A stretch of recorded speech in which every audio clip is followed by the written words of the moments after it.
And what's up, everybody? It's your boy Tino here, and we're here. We've been here a couple weeks, me and you guys all just chatting, but the boys are back together. We're all back together, and we're here to officially talk some White Sox baseball. With the season beginning, we take on the Brewers this weekend. We got the Marlins next week. So let's not waste any more time. Let's get the guys back in here. I'm tired of talking to myself baseball, so let's finally get our guys back in here. And first, let's welcome Justin back. It's been a long time, Justin. How Hey, was your Tino, I don't off think we can season? hear you. At least Oh I no, can't. you can't hear me. Can you hear me now? No. Hello. Can't hear. Worse. Hello. What about now? No. All right. Deech. Hello. Yes, can you all hear me? I can hear you. No. There's no audio. All right. No. All right. Well, that's great. You guys go in and can just go in and talk. Go ahead. All right. Well, yeah, it's been a long off season. Obviously, a little bit more exciting this off season, I feel, than past off seasons. We got Getz and them were pretty aggressive this year right off the bat, which was somewhat exciting. Obviously, I don't feel like we've gone after big names in free agency in a few years here, so Can you hear me?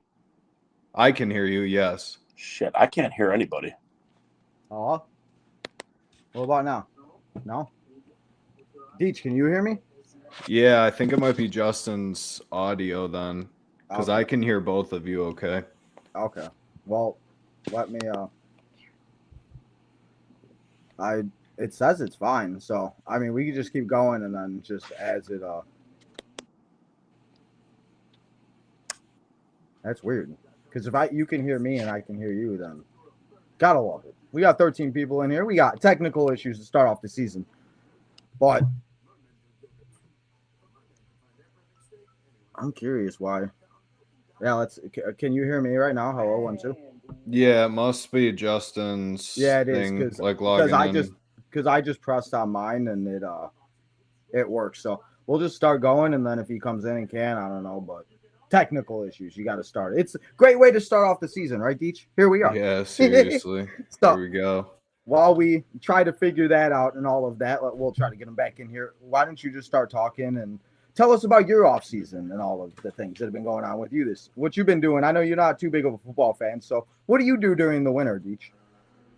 This year I went to a few NBA games and then Hawks games as well. So just kind of spreading the wealth that way. Hey, you're like Caleb Williams going to all the other games. Yeah, so, but other than that, just kind of working, honestly. I was intending to go to Sox Fest, but came down with whatever crazy flu is going around. So, kind of prevented that. Was not going to sit there and play around with that. No, it looked like it was pretty much the same. We've talked about it a little bit the last couple weeks and everything. It didn't look like they changed really too much from last year when you and I went. So, I don't know. Justin, can you hear us now? Yeah, I don't know what the hell was going on before, so apologies. I didn't realize that it was a me problem. I could hear you guys fine before the show, and then Yes, got it, man. It's Yeah. technology. So as long as we can do it now. So Justin, now, how have you been? How was your off season, and what have you been up to since last time we saw you last year? not long enough. I don't think. I don't know if I'm ready for this again, but no. It was fine. Football and college hoops carry the way, which is nice. So I just came off of 4 straight days of doing literally nothing but watching basketball. So Doesn't sound like a bad thing to me. no, it wasn't. I took the days for the tournament last week, and just ready now to get to the Sox, I suppose. Did you do a bracket? Yeah, no, it's horrible. It was a very bad one, but I did. Got it. Yep. I lost track of time and didn't even do one this year. I normally will throw one out there just for fuck's sakes, but I did kind one of a crept year. up on me. It did. It really did. March really did creep up. I feel like New Year's just like literally just happened. Like it's kind of crazy how fast some of this time goes sometimes because we were just watching the World Series like 2 months ago. Next time around here. The what? It'll be damn near April when we're on here next week. I know. Oh, I know. yeah. That's what I was talking to one of my friends about the wrestling, and they're doing like shows different weekends now. And there's a show next Saturday. I was like, oh, that's April 4th. I was like, dang. It's like, well, Yeah. here we go. So Gotta for love it. some good weather for the home opener. I don't want to freeze Hopefully. my ass off, but I mean, I don't think we're getting a 70-degree day like we had this past Saturday, but I'll take a nice 50 and roll with it. Well, right now, the day before was supposed to be 74 and rainy, so I'm sure that it's just a big cold front that comes in behind it. Okay. It's so irritating why it does that. It's all the time. I cannot tell you the last time. I think like last year I was supposed to go to opening day, and I came out to Chicago for opening day, and literally it was nice the day before, and then the day of it was raining that whole entire morning until like noon. So yeah, it was cold and crappy. It wasn't great weather, but we'll be happy. Well, the thing about opening day is you're just happy to be there. Yeah. You aren't sick of their shit yet. Yeah, that's probably it. The record 0-0, so they haven't hurt you too much yet. But a lot of things have changed. A lot of things have stayed the same. Luis Robert is gone. We've talked about that. I want to get your guys' thoughts though on that. We've talked about it the last couple weeks for the first few episodes and everything. They got a couple guys that will be returning. We got some new players. We got some injured players that hopefully will be back in the beginning of the season. Hopefully, but Deech, before we you ready to take over and get to all the things you want to talk about today? Yes, sounds like a plan. So we will start off with impressions from spring training. I don't know how much both of you have watched. I'm guessing you've at least paid attention enough to what's going on. Not necessarily watched everything though, but I mean, I personally feel they're playing like a Major League Baseball team, which I can't say we've been able to say the last few years. They seem to be a lot more aggressive this year, especially on the base paths, taking the extra base. And with the current situation with the roster and everything, and you're kind of closing, I guess, the door on a rebuild and trying to push towards contention, you get that you're gonna have to win ball games that way. They're gonna be better teams than you, and you got every extra base, you got to take it. So have either of you, we'll go with Tino, have you watched much, or do you have much of an opinion on what they've done in spring training? Well, it's a good thing that you say that, because I have watched as much as I obviously have been able to. With me being in Wisconsin, it's difficult to watch the Chicago sports, but I have been trying to watch as much and trying to see on Twitter and X and everything. And actually, funny you bring up the spring training and everything first. I did find a picture with the guys' numbers for spring training. The 13 players that I think have played the most. It said on the post. So these are the numbers for most of the players that have played for during the spring. And I think the biggest thing for me, and I didn't even notice that Colson is hitting 180 for the spring training. And it's one of those things. I mean, for spring training, we see it in football all the time where I feel like it's just these players trying to figure out what works and what doesn't, and hopefully it doesn't like this continue into the regular season. But I mean, at the top of the list with the 5 guys, if you were to tell me in the spring training these were the 5 guys, I thought you were crazy, because I mean, from Acuna, I mean, the fact that we even have an Acuna on our team is kind of weird. Yeah, when I first told somebody, I told my uncle that he goes, you got the guy from the Braves? I go, yeah, no. I was like, you wish. I was like, if we got Acuna for Robert, I would have took that all day. But Austin Hayes is somebody, we've had a right fielder for the last 6 different regular season opening days. We've had a different right fielder, and Austin Hayes is probably going to be another one. But him batting 360, I think, is surprising. And he's been on the Sox podcast and stuff, and I'm interested to see. So is there anybody on, this list for you guys that is intriguing and that may be surprising? Because I was shocked when I saw this list and some of the numbers. Well, I was going to talk about Hayes and how that actually was hopefully a decent signing. At the very least, you flip him at the deadline if he has a nice year. They definitely need he hit 20 homers last year or something. They need that in the lineup for sure. So again, it's like you touched on, kind of a rotating door out there that seems to be never ending. And he certainly is another stopgap guy. He is not the future out there. But shit. Yeah, what I let me see if I can find the stats from last year. Yeah, 20. Shoot, maybe not. It doesn't matter. But yeah, he had a good year last year, I think. But now I'm feeling I could be wrong. You talking about Hayes? Yeah. Yeah, he did. I think he was on the Braves. He hit over 200, and I think he did have over 15 home runs at least. He was with That was- Cincy.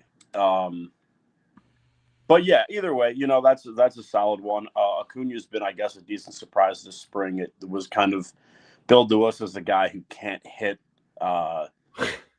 And, 44 ABs and he's hitting 409. We'll see if that translates. For me, it's really hard with spring training if you're not watching the games, if you're just – and a lot of times I wasn't. I was better before the World Baseball Classic started, but then that was kind of all my baseball watching got transferred there. But you don't know who these guys are doing this against. So, if he can be at all serviceable on offense, great. If not, it was a throwaway trade. I mean, the GM doesn't even know that he's not a switch hitter, so clearly they were just desperate to get Luis Robert and the $20 million out of Chicago, which is fine. It's probably overdue.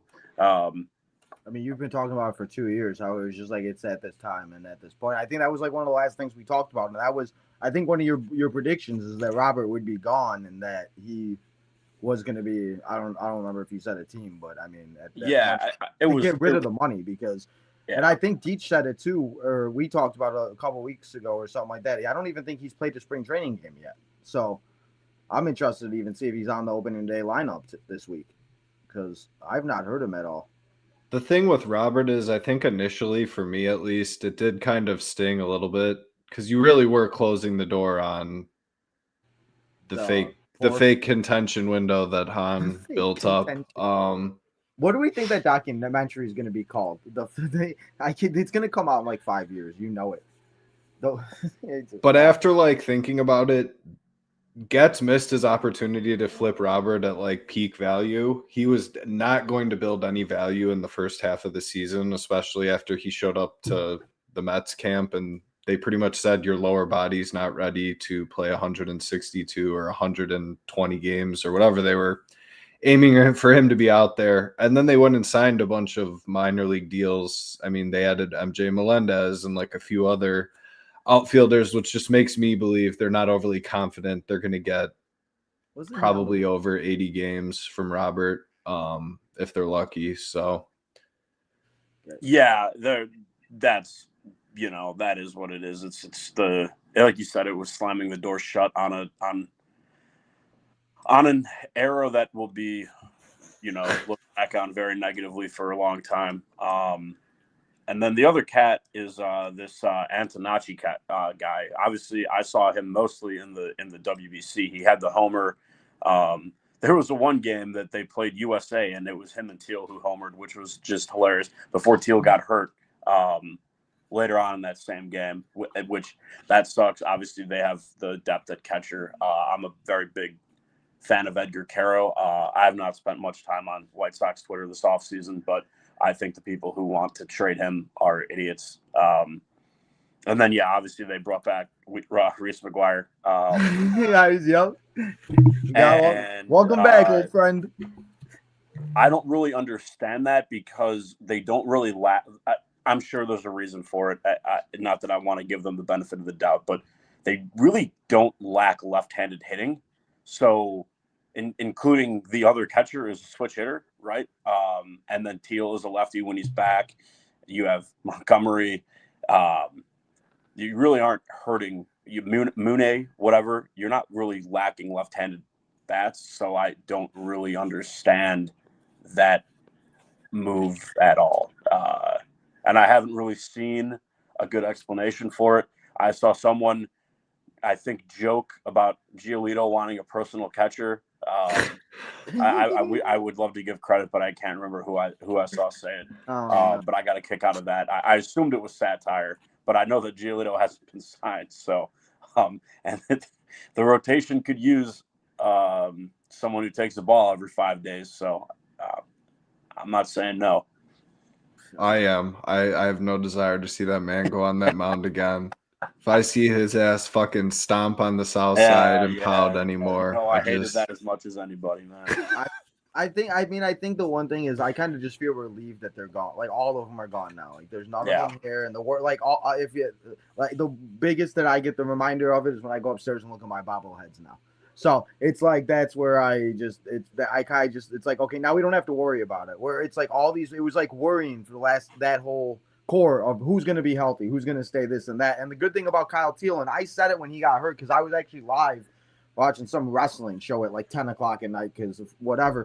And I got the notification that he got hurt, and literally the next day or two, and he's like, I'm starting to feel better. And he's got like that mentality like that he wants to come back. Where before it was like, oh, don't worry, I'm just going to take my la-di-da-di time. I'll be back in a week or two. We don't know what it's going to be. But Teal's like, no, I'm going to be this and that. And there was something that came out yesterday or today where they said that he could be back at the end of April. So in reality, he's only missing a couple weeks. And you know, we know in April and May the White Sox are the White Sox, and it's the weather and whatever. So Well, I think it will be that video of him doing those weird workouts in the off season. That trainer needs to be held accountable for the hamstring injury. I think. Bro. You know what I'm talking about? Do you see that clip? Yeah. Yeah, where he was using like the Like the stationary leg bike thrust? or Yeah. something. Yeah.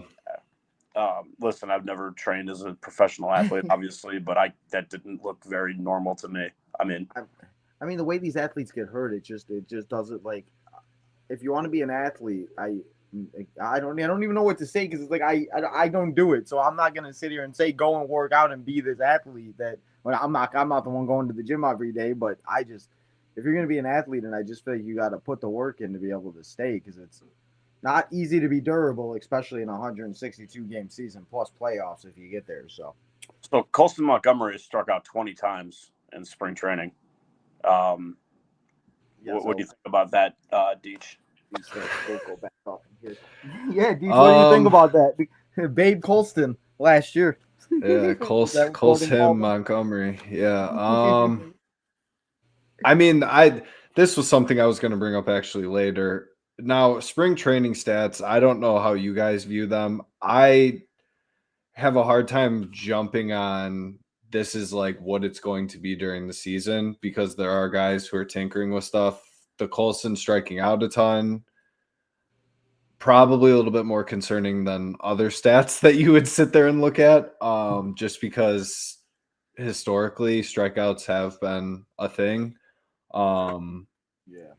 Which is also apparently Murakami is also prone to strikeout. So that would be my concern is could this be a very slump start to the season where the guys who we need to hit for power are striking out a ton because they haven't necessarily been able to fully get locked in. But we'll see. I mean, they've still hit for power occasionally. I mean, they are 15 and 16, and yeah, it's not the greatest record in spring training, but at one point they were doing very well, and I think it just hopefully they can figure out what they need to figure out. And the biggest thing for them, I think, this year is we've seen the last 3 years, they need to not get in this 8-21 hole. Like they just need to stay at 500, and I know we say this every year, but that's always where the success comes in because they always play good at some point throughout the season, but they always start so bad that they can never dig themselves out of it. And that's the one thing that worries me with all the strikeouts too, because they need to hit with runners in scoring position. And Murakami is going to be that guy that's going to hopefully be the power bat. And as much as he strikes out, I just don't know where we're going to find all this power. Because in the show, they have Austin Hayes batting third. And if that's the case, that kind of scares me. So, I don't know. Well, I mean, shit, he's had a nice spring and he hit 15 homers last year. I was wrong earlier when I said 20. I was it 15? A little bit ahead of myself. But, you know, I mean, I don't know. I mean, how does the lineup shake out? I mean, who's batting leadoff for this team? I have to assume Acuna is more of like a 9-hitter, right? Yeah. What did they do last year? They had Chase was up there near the top of the order. I mean, he's not really a mainstay as a leadoff hitter. I'm in between either having Benintendi or Chase lead off, and I'd almost question whether you flip the two in general and then start stacking it up behind them, because apparently they said Benintendi's approach is the last few years he's gone more for power as opposed to average, and he's been focusing on he wants to get on base more this year. So I trust. I mean, he's proven it at the major league level that he can hit for average and for power. So I don't know. They tinkered with him 2 years ago, batting leadoff a few times. Yeah, Because all Benintendi. his bad years just bleed together. But yeah, there was, I think it was 24. He had he had really good numbers out of the leadoff spot, and then Grifol stopped playing him. I think does that sound familiar? Is that no, that's exactly, because you remember, and the only reason why I remember this is because he's the one that broke the 21 game losing streak with the walk off. I remember he batted lead off that game and everything else like that. I did find the projected lineup that they put out like last week. I shared it on the episode that we did, but I'll tell it to everybody whoever is here. We got 23 people here right now. They got Chase batting leadoff, Vargas, Colston, Teal when healthy, Murakami, Benintendi, Hero, Baldwin when healthy. I don't even know if he's going to be ready for the season. And then, Acuna. So did Acuna make the opening day roster? I don't even think they put that out yet, have they? They haven't announced it, but even that graphic you posted earlier, like Corey Lee, they said won't make the opening day roster, obviously with that Reese McGuire signing yesterday. But then Lamont Wade and Jared Kelenic were both told they won't make the opening day roster. I'm disappointed by Kelenic. I was really hoping that he would find it here, and I mean he still can, but yeah, I'm interested to see if he opts to stay like in the minors and like hopes that he like gets an opportunity with the Sox, or if he just is like, I want to opt out of my minor league deal and move on. Well, I mean, if he can't make the White Sox, where is he going to be playing big league ball this year? I mean that's true. You know, I mean, like I know what he might like, just be like, all right, I'm going to go somewhere else, and I don't want to do all this. But I mean, Tino just read me a starting lineup that had Ronald Acuna's brother and Brooks Baldwin both starting in the outfield, and they told Kelenic he's not making the big league roster. So that probably tells you everything you need to know about his options right now, and they aren't. Yeah, well, and the thing too, I think Baldwin's going to start the season on the IL. There's something going on with his arm. And then obviously we'll touch on the few other injuries. You have Mike Vassell, who's going to be out for the year with Tommy John. And then we always keep forgetting about Drew Thorpe just because of the timing of that whole trade. Apparently he won't be ready for the season. He's likely headed to the 60-day IL. So this rotation is going to be interesting because I don't know how far into the season it will remain as these five guys. There seems to be chatter that we have Tanner McDougal, Noah Schultz, and Hagen Smith, which they did, I believe, all are going to start in AAA in their rotation. So you would think we're getting close here with some of these guys to start coming up, but who knows with that. It'll be interesting to see if we get Eric Fedde as in the last time we had Eric Fedde or the previous 2 years where he struggled a bit. He gave us. Did you guys remember that stat? He gave us 40% of our wins at the time before the trade, the year that we lost 121 games. Yeah, he was solid. I mean, I don't know. I think it'll be something in between. I don't think he'll be the worst pitcher in baseball like he was for last year, Cardinals. The Cards. And I don't know if he's it's hard to call him. He was the number 2 on that team, but that's very relative. I mean, he's the number 5 here, but again, I don't know if that's saying too much with the rotation that we have. But I mean, I don't know. It's just a prove-it year for the guys in front of him, really. Besides, I guess, not even besides, but any of them, anyone in front of him in the rotation, it's a prove-it year. You know, we want to see. You know, had some struggles in the second half last year. Probably still a little bit more of a leash there, but like it's kind of in my mind, it's more of like a shit or get off the pot for Martin Burke. I almost left him out of there because it's just a little bit of a different situation. But you need to see those guys I just named take the kind of next step if they're going to be anywhere near this rotation when, 2 years from now when we hope to at least have some sort of aspirations to be in some sort of race. Yeah. Hopefully. Well, that's the thing too. With the rotation, I did show it last week, but I'll say it again for people that were not here. They have Shane Smith, Sean Burke, Davis Martin, Anthony Kay, and then Eric Fetty is the rotation they're starting with to start the season. So Deech, when's the estimated arrival date? I mean, I would assume that Hagen Smith is a little bit further away than McDougal or Schultz, but what is there any talk about, hey, these guys could be up by Memorial Day, or is it a service manipulation thing, or are they going to see what they were doing in AAA before even evaluating?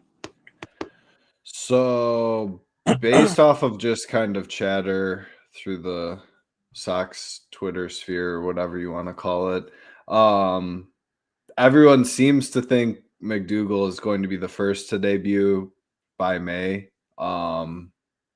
So that, I think, is just possibly service manipulation. Maybe there are a few things they're having him work on in AAA. Mm-hmm. I honestly think Hagen will come up before Noah. Really? Yeah. Okay. Well, because think about it. He was a college arm, so he should be closer. You need to remind me.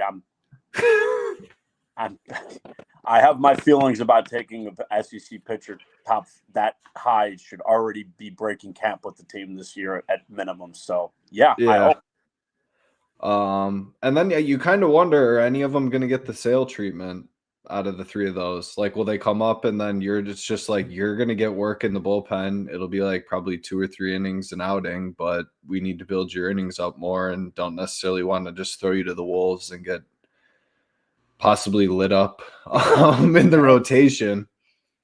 Right. Well, a lot of that will probably be dependent on how the rest of the rotation holds up. You know what I mean? Yeah. If they're cruising, and by cruising I mean 500. The 5 guys can at least go out there every day and pitch. You might get that at least for. I mean, I don't know. At least for I don't know as much about McDougal as I do the other two. But you could find a situation where it's like, okay, whatever. Anthony Kay or Eric Fetty I worry less about the other 3. But like one of them just becomes, you can't even pitch this guy because he's going 2 innings, lit up every single time, and it's batting practice, and we need somebody who you just can't do that every 5 days. Not at this point. Maybe the last couple of years, but. No, and I don't really want to see him a bunch of that opener shit either. Like, no. I mean, I get if it's strategical, like a strategy occasionally, but I mean, last year it got to the point of like, all right, Tyler Gilbert's starting another game, but throws 1 inning or whatever. Which, by the way, I think he did Brandon Eisert. So I did want to get into the bullpen. Obviously the bullpen did include quite a bit of the off-season acquisitions that Getz and company plotted out there. So, I mean, you got Sir Anthony Dominguez, who's pretty much written in as the closer. It would be ridiculous if he wasn't the closer at this point. But then you got Newcomb, Jordan Hicks, and then Grant Taylor, just in general, if you look all over Twitter, is getting projected as like he's going to take off this year. Now, I'm still curious to see, because everyone still wants to debate this, is he eventually going to be converted to a starter, or is he just going to be like lights out back end guy? We got Dominguez to mentor him, get him to be like in the right mindset when he goes out there and be able to like stay under control. Because last year they definitely did put a lot on him for being as a fresh of an arm as he is. He was, especially in the second half, going out there and getting thrown out every other night, which probably did take a toll on him. So I was glad to see they did spend on the bullpen. I know as much as after the whole Hahn era, we were like, stop spending money on the bullpen. It needed to happen because we lost so many 1-run games last year. I was going to say it. I wouldn't compare the situations because that was like, okay, they were so glaring. They had so many other needs and they just kept going back to that. This is like, okay, you cannot even call yourself a professional team with the bullpen that they've trotted out there the past couple of years. So they need to go spend the money there. You have a legitimate closer. That alone will add probably, you'd think, 5 to 6 wins. That they have a back end of the bullpen that won't piss away games at the frequency of last year. Maybe I exaggerated that number, but when you truly think about the way that they've lost some games. What about using Grant Taylor like the Indians used Andrew Miller when they went to the World Series? And you just bring him in for a few innings, and he's just throwing way harder than the starter, and you can't really get a feel for it one time through the order. What about that? Or, he could also be the 8th inning guy. I mean, I don't know about a starter. It's not happening this year, I don't think. No. I like the Andrew Miller idea because you can then cover building his innings while simultaneously still leaving him in for high leverage. Because if you hit like the 8th inning and it's a 1-run game and you've held it that long, if you're able to sit there and go the extra inning and get through that, I mean, it adds to the experience on top of building his innings. So, well, exactly. Yeah. And I think the biggest thing, too, with the bullpen, it's like somebody's got to step up with the Mike Vassell role. I talked about it last week a lot and how big of how much he brought to the bullpen and how just at the energy that he brought. And we saw last year and everything else like that, where these guys, and like you said, with Sir Anthony Dominguez finally being able to have an actual closer, where how many games last year with this team did we see them come back and then the bullpen blow it after they got the lead? And like you said, I don't think 5 or 6 wins is outrageous. I think that's exactly what they should get is 5, 6 extra wins just from that, because there were so many games last year. Somebody that sit here and watches it every day, it's just like, oh my God. And we saw them fight back all the time. And it just, the bullpen, they need to be able just to not get ran out where these starters were getting pitched out by the 4th inning and the bullpen had to cover 5 innings a game. And that's just going to destroy the bullpen. So, being able to have a couple guys that they could just stay in their spots, and obviously we don't know what's going to happen with injuries and stuff like that, but, I mean, everybody stays healthy. The bullpen isn't bad. Especially Jordan Hicks. Jordan Hicks is somebody I think that people seem to forget about. Like, he's not a bad pitcher. He has a high ERA, but he still goes out there, and he still has good stuff. He just, and maybe Eric Fetty and this and that, and maybe he'll be, I don't know why he went back to Eric Fetty, but some of the guys in the bullpen, I'm just really excited to see them go out there and get the opportunity. And hopefully the guys we brought in are able to help the younger guys too, because I think, the mentorship is a lot too for these younger players that are coming up now too. I think what excites me most about the bullpen is you have so many arms that just throw fucking hard. Like, it is just like when you look at it on paper, it's like Jordan Hicks throws gas. Leisure gets up there too. As much as everyone dislikes Leisure, I mean, on top of like Taylor, Dominguez, even Newcomb, I think gets up there velocity wise. I mean, you now have a bullpen where when you're looking across like the dugout, you're like, oh shit, like. If this is a close game, like this is a problem for us. It's not just this, oh, well, the Sox will run out of good pitchers and throw out like some random guy who has no business being out there on every other major league team. So, or have a position player. We had a lot of position players in September start pitching. It was just like they didn't know what else to do.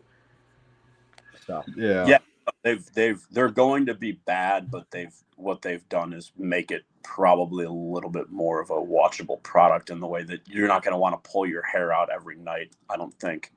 Hopefully not. I know the expectations are low, but if they could just get better than they did last year. Like last year, they made 20 games. Let's make 10, 12 games better than that.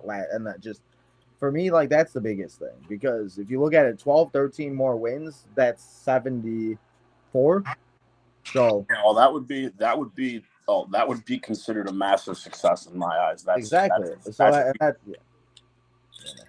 I honestly think even if it isn't 74 wins, if you can sit and jump the Twins in the standings, because I think the Twins are on a downward spiral and it's only going to get worse because at the deadline, I would guarantee you're going to flip either.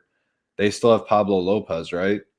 Yeah, they got him and Joe Ryan. One of those two are going to go. And then that team is just like Because they even I think they fired their GM or president of base. I mean, they are, you can tell you're in the bad direction. So, I mean, if they could hop them in the standings, I honestly feel that alone would speak wonders and probably just give everyone a bit of confidence here. Like, okay, the worst is over. Yeah, it's like really the first time in our lives the Twins are rebuilding.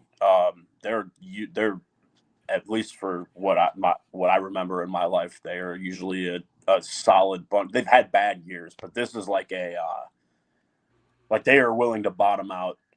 Like you said, they're going to trade one of their starters, one of their actual starters, and then maybe even both. I mean, shit, the Sox traded Sale and Quintana when they wanted to rebuild.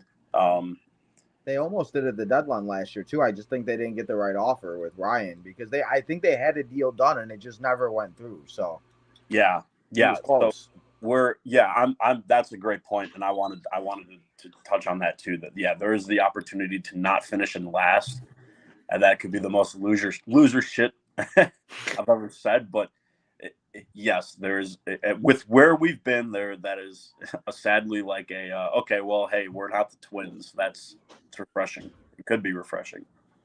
Yeah, and we did get the first pick in the draft, the Lotto, which is good. But then when you look at this season, being shitty means nothing because you're not going to get a top 10 pick out of it anyways. So, really? I mean, they did that so that teams would stop tanking, essentially. I didn't know that. Okay, fun fact. So it's good we did get the first pick, but could we? Because I talked about him a little bit last week. What do you guys think about the number 1 overall pick? Is it Roach or Roch or how do we say that? Rock? Yeah. Rock. Okay. So what do you guys think about him? And do you think he would fit on this team? I don't worry about fit. You give the number 1 pick, you draft the best guy available. On top of that, he plays shortstop. That's the most premium position there is, and that's your guy for the future. To me, it's such a no-brainer, slam dunk. They're calling. I mean, they're saying the best shortstop prospect since like Troy Tulowitzki. Like that's. Well, that's what I heard. And I agree with your statement too about drafting the best players. So that's what you do. Like even if you just got to draft the best player and you don't mess around. If they take a pitcher, I will never watch a game again. Heard it here first. Okay, guys. I don't think there's no way they're taking a pitcher. I know, I know there isn't, but I'm just putting that out there because there you go. It's out there, guys. You heard it here first. Yeah, well, because I mean, there's a chance. Oh, go ahead. I was going to say it was just so funny in that USA-Italy World Baseball Classic game I talked about earlier. Antonacci homered, and then Teal homered, and then Jack Caglione homered, and they should have all been White Sox. Oh, Jack Caglione, man! I still remember watching that draft at the bar over by my house, and the Royals taking him, and I'm just like, God damn it! I'm like, of course. I'm like, you suck, White Sox. Yeah. Oh yeah. And they had the chance all day, and then they pick Hagen. So I was like, yeah. What were you going to say, Deech? I was just going to say, I mean, there's like the slightest chance Justin LeBron or whatever, pretty much like the number 2 in what will be the draft, essentially. Right. If he like goes absolutely apeshit and something were to happen to like Rock Chalowski, then you might take it.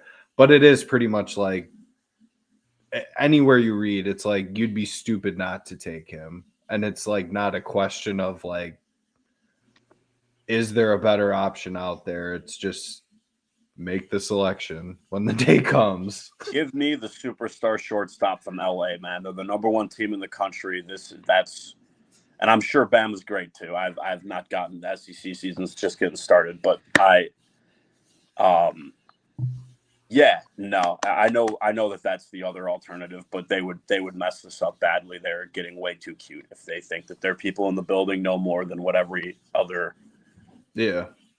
person and scout says about this draft class. So it's me that the MLB has solved tanking with it's twofold. MLB hasn't solved tanking because teams don't try to tank. Teams just don't spend money in baseball at all. The Pirates in Cleveland, the Sox, I mean, Cleveland's usually good, but this isn't changing anything because those teams never try to win anyways because they never spend money. Whereas now NBA, Adam Silver wants to get rid of tanking, and like those teams do actively tank, and they haven't figured out how to do it the way that baseball has in the sport where tanking is actually an issue. You know what I mean? I don't think that anyone is tanking for draft picks in baseball. I just think that they're cheap. That's the only problem. Yeah. No one's like, let's lose to get a trap. That guy's not coming in and being an impact player as a rookie the way they are in basketball. And Adam Silver has no idea what to do with it. And Rob Manfred essentially solved a problem that exists but doesn't really – it's not like the Pirates and White Sox went out and spent hundreds of millions of dollars this offseason because they can't get a top 10 pick next year. Well, and doesn't it also play into whether the team is a big market or a small market team as well? Is that a factor? I think there's something with that as well, where it like double fucks the White Sox essentially because it's like you're in Chicago. You're in Chicago, yeah. So they're not treated the same way that like Tampa Bay or the Marlins are treated. Yeah. So, I mean, it'll definitely be interesting, but that's kind of how I view it is like you might as well try and win as many games as you can this year because any confidence you can build going into next year really, to me, is going to be more beneficial than you can't even get a draft pick out of it. I mean, try and see. I mean, they added enough, and I think the fact that Murakami fell into our laps on top of getting the number 1 pick pretty much like sped up this rebuild process probably like a year because either way with Murakami, there's really no loss because you only gave him a 2-year deal. So it's not like you locked into a guy and are going to be just like sitting on a contract that you can't move. Yeah. They might not even play baseball in 2027 either. Yeah. Yeah. I don't like to think about that, but yeah, no, that's I ain't trying to think about that yet.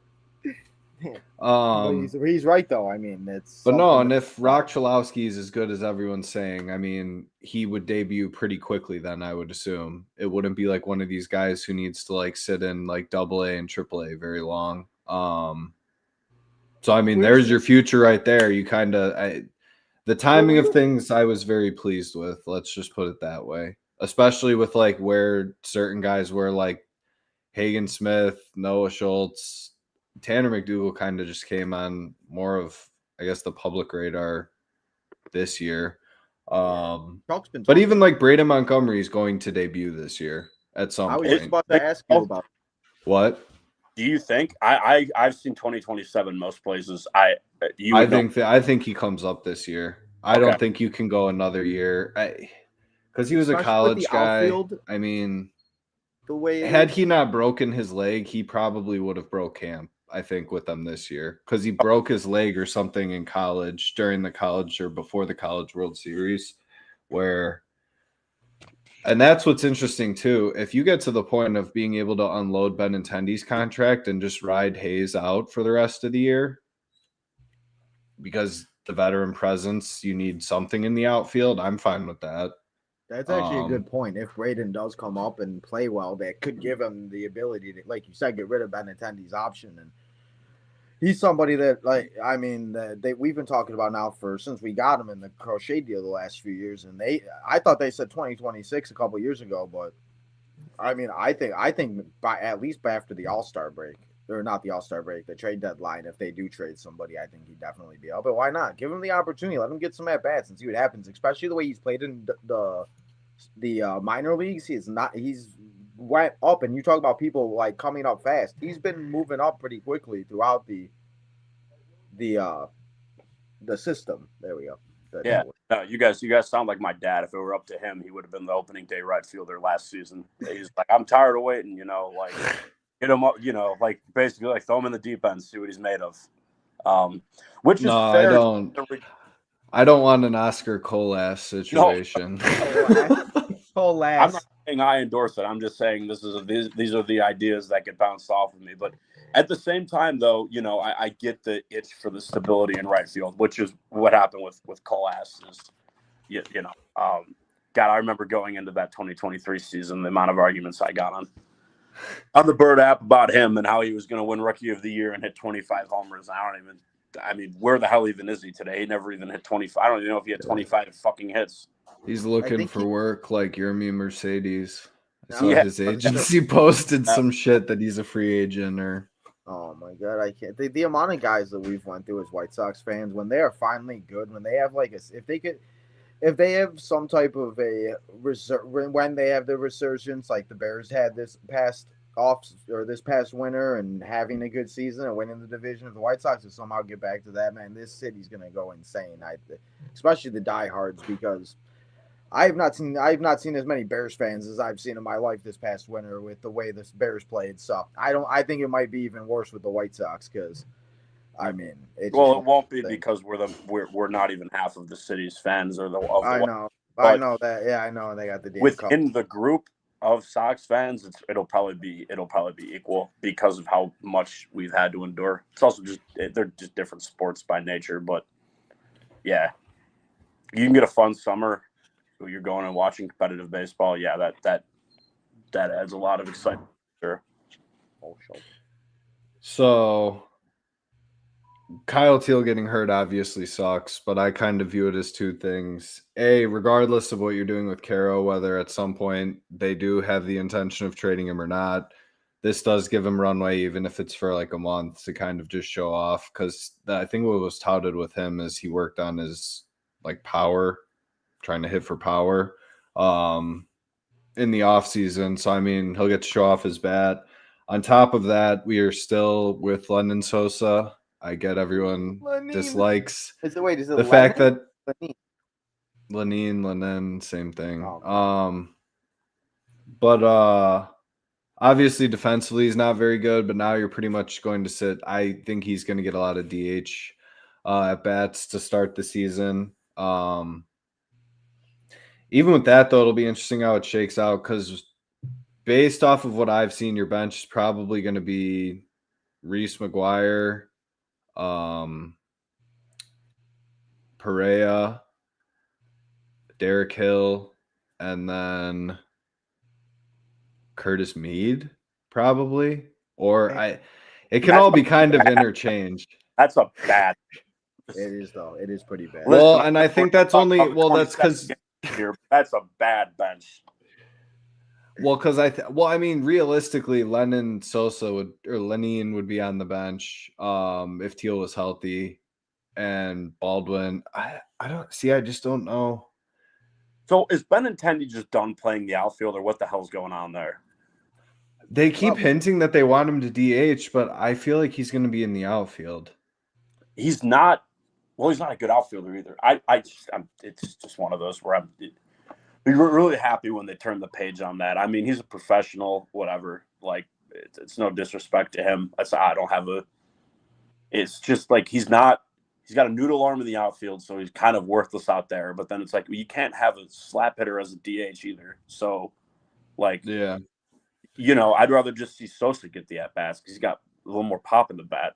But like you said, I mean, you can't have him out in the field at this point. As you go back to giving games away is when you're watching him try to turn two or field a ground ball.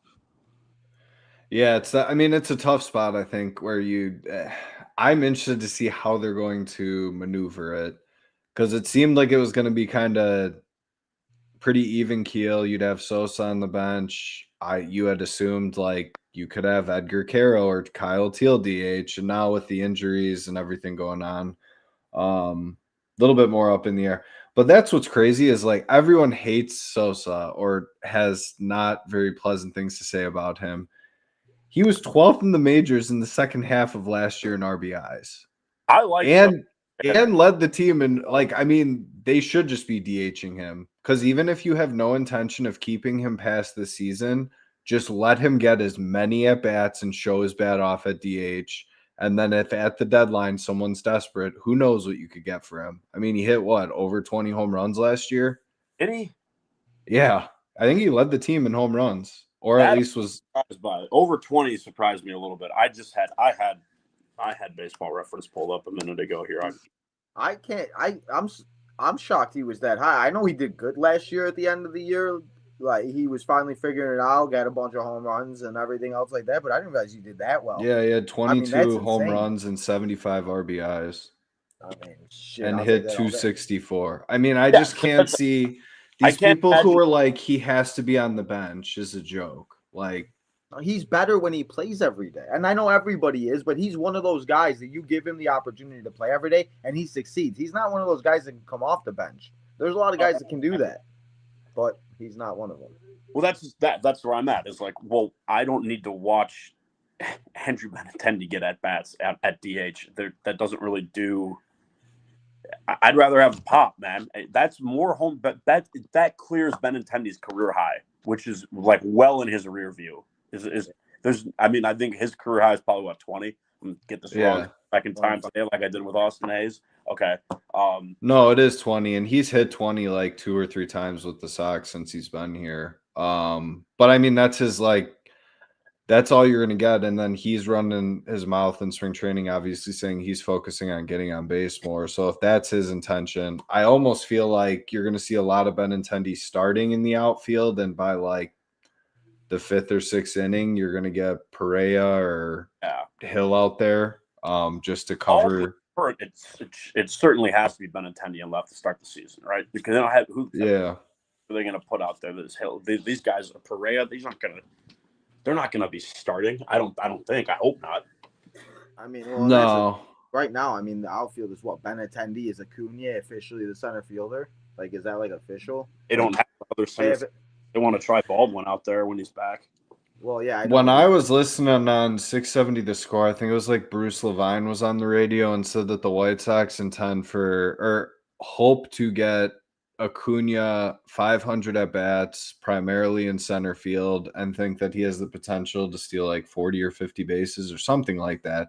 Where if they can unlock power on him, he could become a very good player.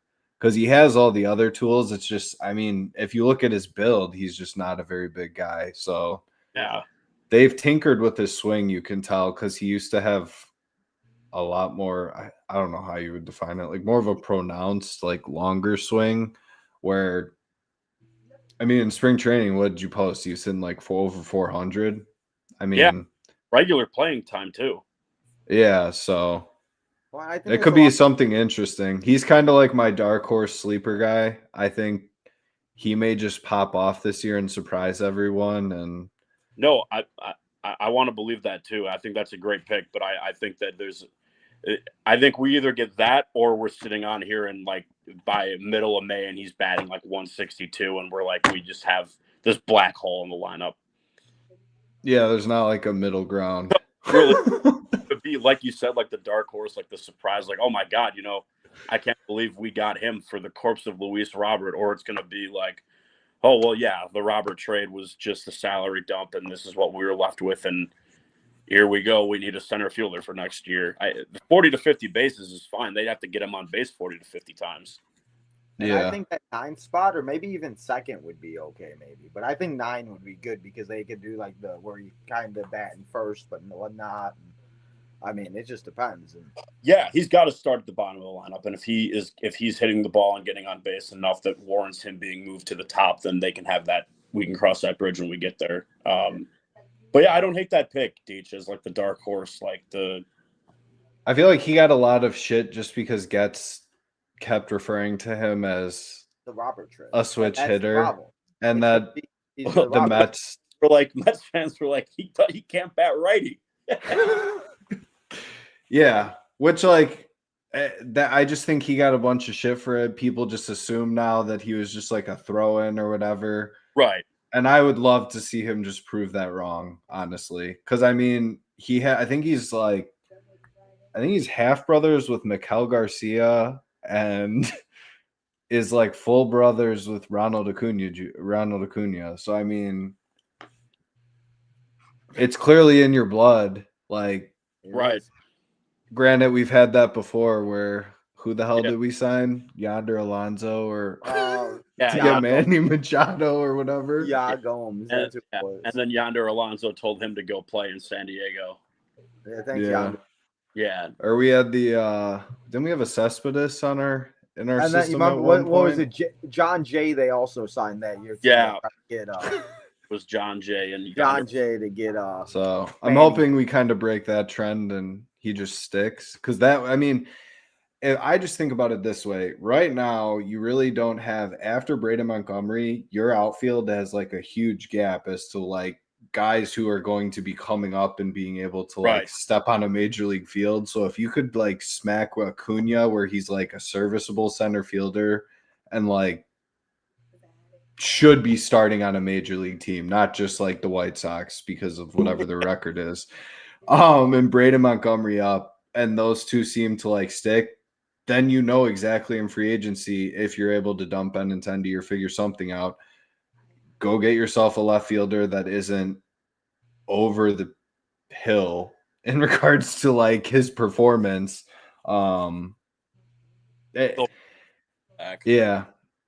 Because I mean, George Wolkow and all them, I mean, the only option you really have would be to start playing, which I think they're going to try and do, is put Caleb Bonnemer and Sam Antonacci in the outfield and see if they stick out there, because that'll give them at bats. I mean, Antonacci you would think would debut at some point this year. Well, I'm hoping so. I mean, listen, man, I love Chase Madroth. No one would ever, you know, I'm not nothing bad to say about him at all. But dude, if you have a second baseman who's got some pop in their bat, like Antonacci, like that's a premium. You know, that's not a traditional power position. But like you said, if the outfield is going to be where they need the bodies, and based off of everything that we've talked about on here, it's probably the case. But I just hate this back to playing guys out of position shit. Always. I was joking. Yeah.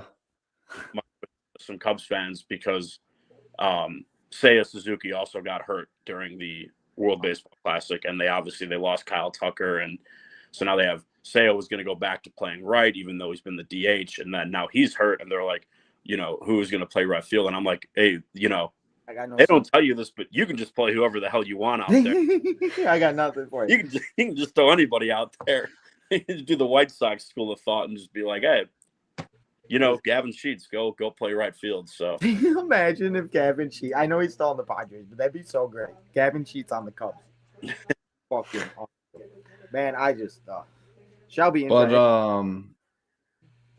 what you were saying with Chase too. The thing is, even if Chase isn't a starter, you can kind of see him as like, if you were to have Chase Madroth coming off of your bench as like a super utility, like you're in a pretty good spot there.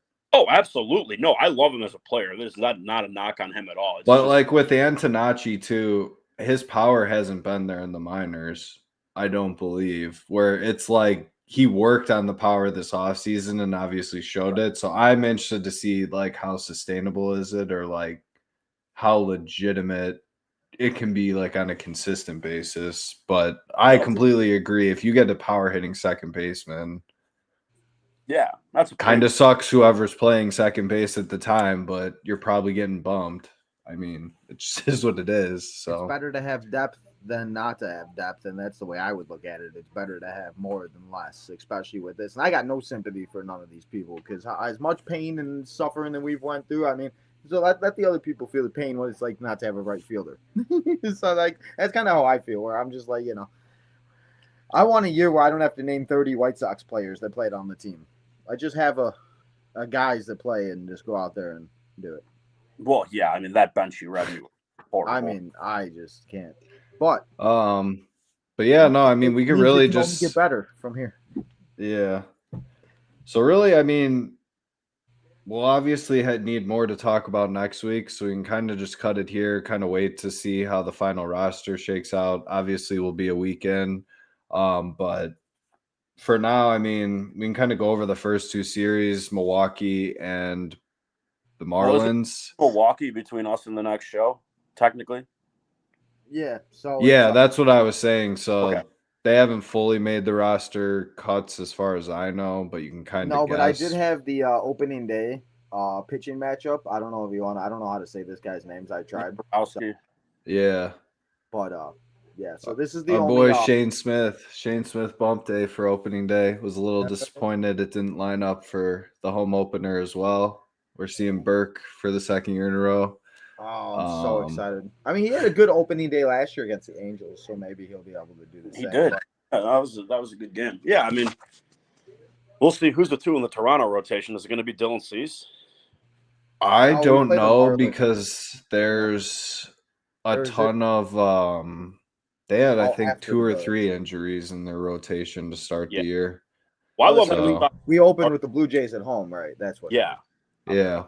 I love that the Sox are opening with 2 series with indoor stadiums so that you're not going to get like those early season rainouts. Like, I like to know that when we go, you can already pencil in it's going to be Sean Burke, where it's like if they were opening in Cleveland and Minnesota, then it would be like, well, you really don't know who you're going to get because That's actually a good point. get I rained didn't out. think about that. Where now the rotation can kind of get in semi rhythm without Yeah. having No, to. who was Well, the right now, one year? that's the only Vince pitching matchup. Velasquez. That Oh The my what? God, you remember that? the what? Didn't he outduel? Yeah, Vince Velasquez, the one home That's opener right. we went to. I think he Yeah. outpitched someone, and it was like, damn, this guy's been ass for a I while. think that was but like 2021, 20. No, it was yeah, 22. It was his first year. That's And good. I don't even know how the hell it lined up that way that he started the home opener, but he did. It was against Matt Brash too before they moved Brash to the bullpen Was it against on Seattle. Yeah, that game. Oh, I remember that one. That's rock. Yeah, I remember that one. because now. Brash What- looked pretty good too.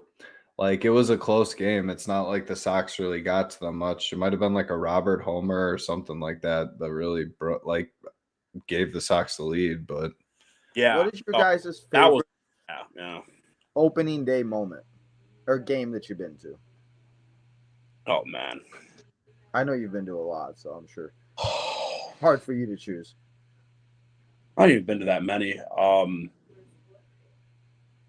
I don't know, man. It wasn't the second game of the season. It wasn't opening day, but I was at the ring ceremony in 2006, so I guess. Oh, that's cool. And we That's count, pretty we count that because that was when they still played the Sunday night baseball opener. So it was like for the world championship. So like the first day. I don't know. It was a great time. They won. They won. That's good.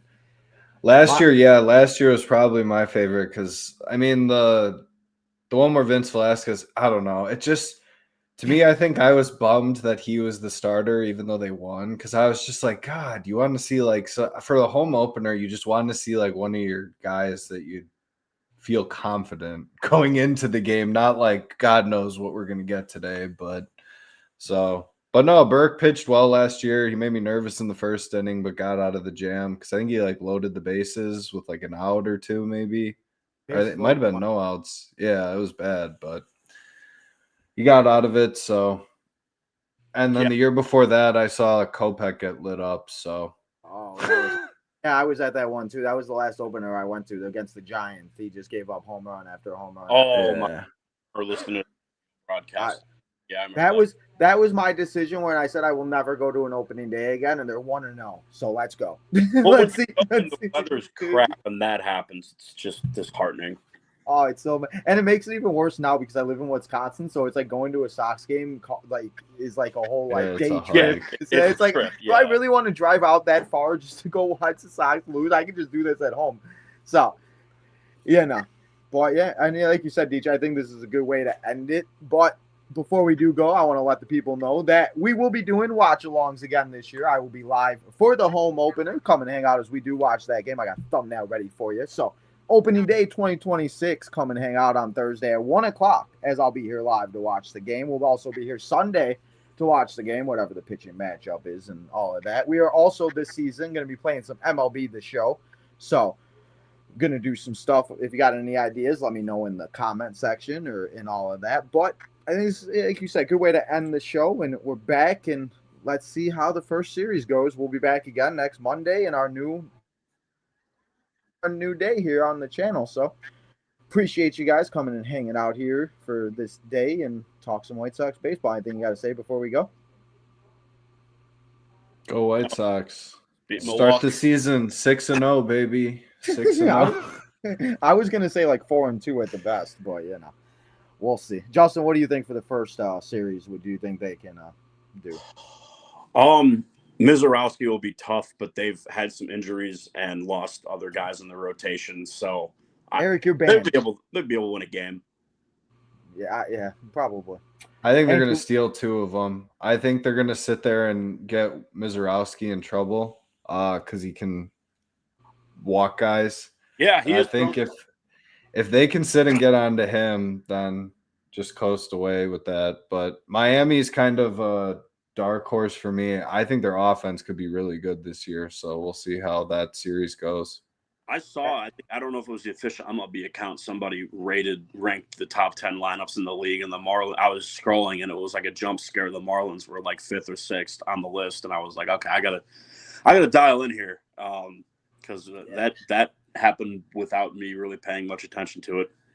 And Marlins are one of those teams. There's always a team during the beginning that starts off hot, where the Marlins could definitely be that team that, like Seattle. You remember when Seattle started off like 15-2 or some shit like that, and then they were out of the World Series, and I don't know, Miami could catch fire and do that. So that series does kind of, but we'll see how it plays out and everything. Make sure you guys go follow all of the social medias. We'll be live in 53 minutes over on Tino's Time for Monday Night Raw, so come and hang out as we'll watch Raw on Netflix. We'll be back here on the Southside Boys next Monday at 5 o'clock to talk the Brewers series. Get you ready for the home opener and the Marlins series and everything else. So, guys, have a great rest of your week, and we'll see you all next week back here on the Southside Boys next Monday to talk all things Chicago White Sox baseball.